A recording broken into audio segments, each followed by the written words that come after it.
Okay, so what we're looking at here is the River Arts District. This is the front of Marquee. I'm going to drive along the side of the building, heading north.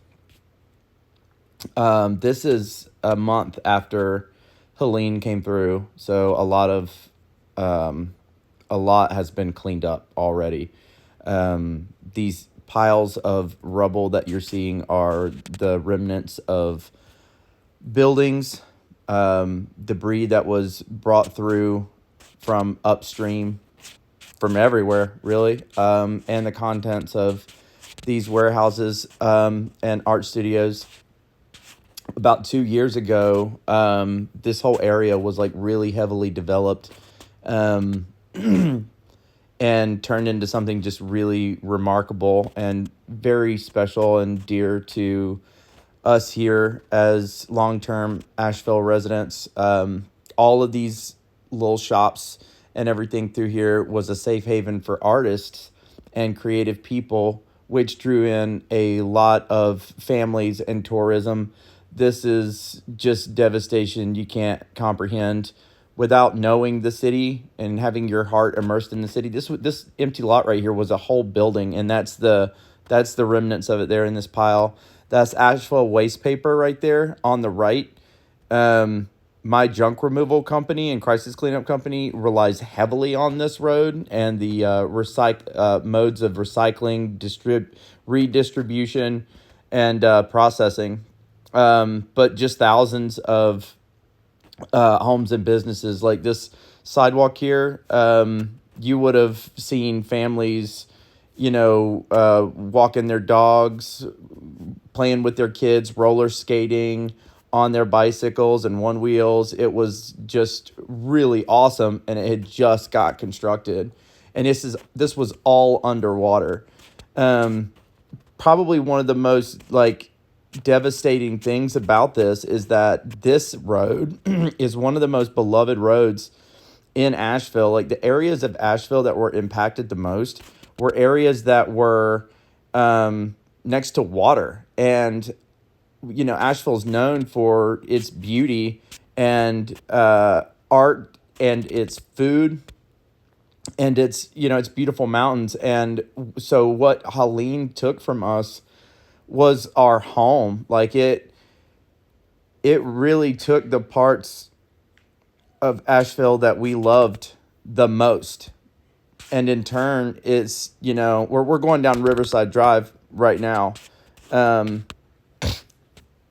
in turn, it took a lot of the things that drive the local economy here.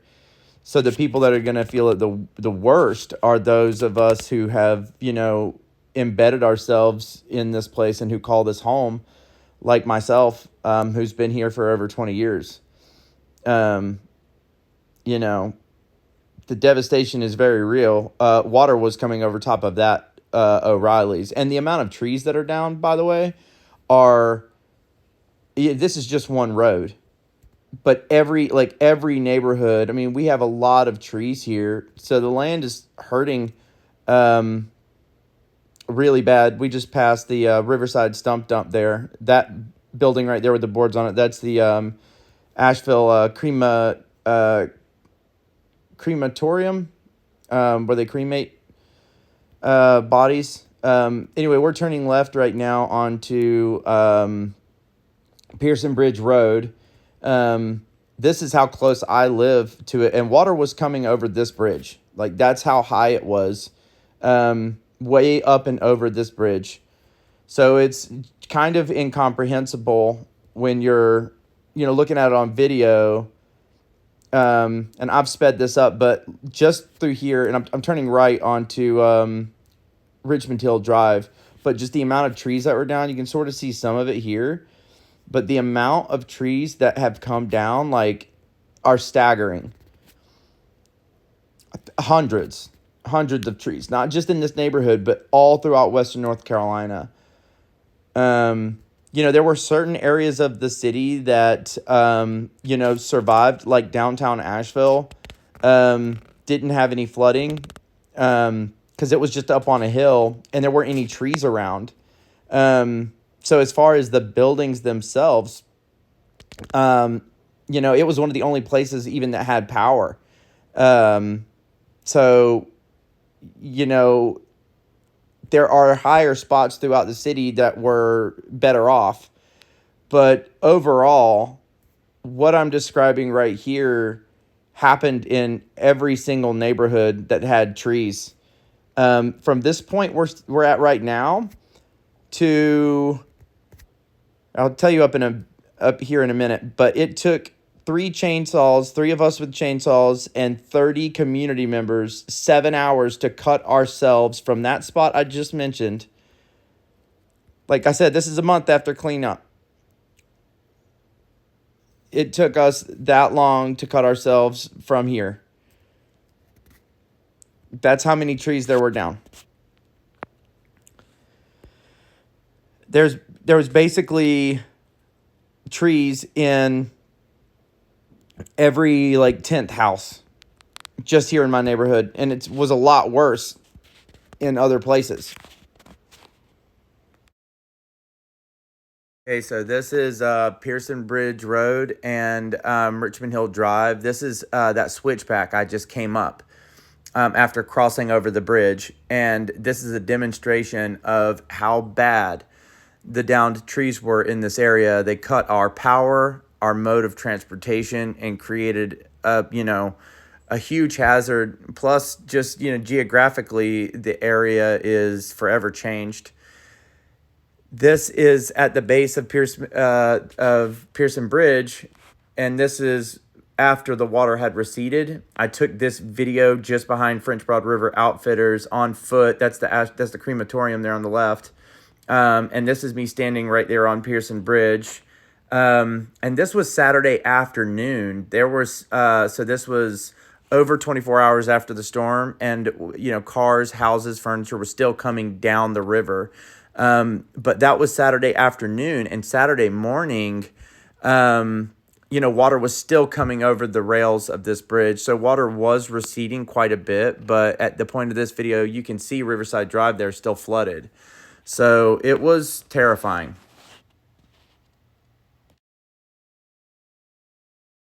Okay, so this section of road here is Swannanoa River Road, and that is what Riverside Drive turns into, just about another 2 miles in the opposite direction, so southeast. This is the same road over the intersection of Biltmore Avenue, and this is just continued destruction in an incomprehensible scale.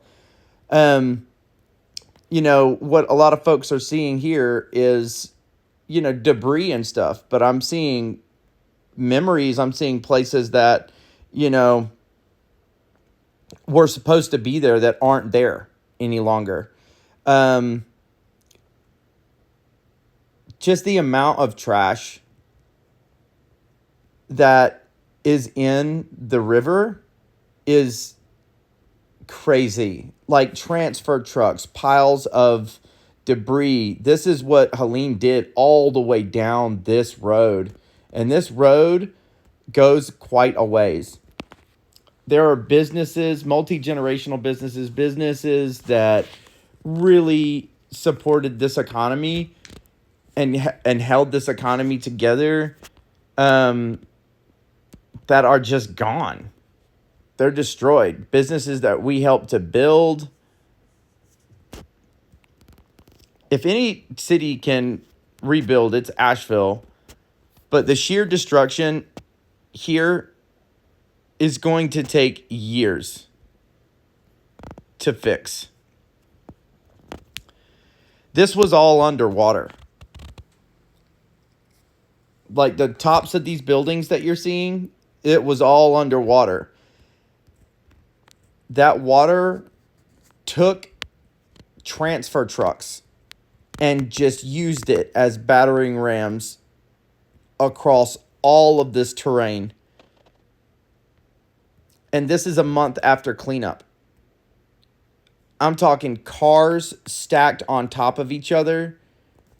And this isn't even the further down this road, further down Swannanoa River Road, it got really bad.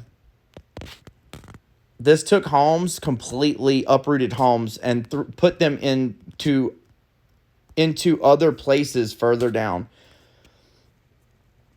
You know, Asheville itself, it being a hub, is just one place, but this took so many places that also fueled this economy, like Marshall and Hot Springs and Chimney Rock. And this right here on the left is Tobacco Barn. One of my colleagues runs this place, and it is just completely destroyed.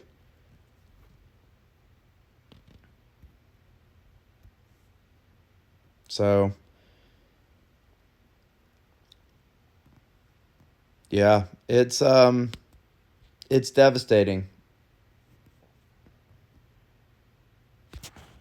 Okay, so this is an overview once the water was receding down Riverside Drive just before you get to the River Arts District. So we were just driving through here in that video. This here is a picture of Biltmore Village down at the bottom portion of the picture, bottom right. That's Biltmore Avenue. Going up the center there, under that bridge, that is Riverside Drive toward the top left of the picture. Top right, where you see that building, just where the water starts coming over the road, at the top right where the red building is, that's Swannanoa River Road. So this is Riverside Drive right here. And then we cross over Biltmore Avenue right here. And then that's Swannanoa River Road. That's where we just were.